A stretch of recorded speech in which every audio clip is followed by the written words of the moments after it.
Prentsaurreko honen helburua Nafarroako Gobernua bizikidetza eta giza eskubideen zerbitzuaren eta liburutegien zerbitzuaren arteko elkarlanetik sortutako bakea eta bizikidetza lantzen duten liburutegiak programari hasiera ematea da.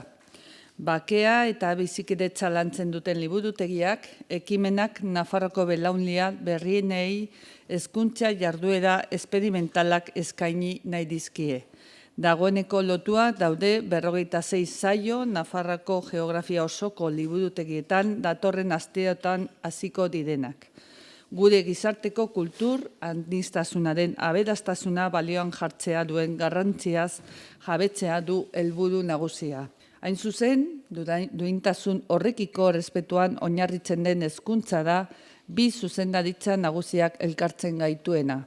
Espero dugu gure ekarpen honek kultura aniztasuna modu positiboan ikustean laguntzea. Lankidetzarako marko berria ezarri nahi dugu beti ere liburutegien zerbitzuaren laguntzarekin. Izan ere, liburutegien sareak duela urte asko hasi zen oinarrizko baloreetan hezitzen. Liburuak eta aisialdirako jarduerak gaztei hurbiltzen.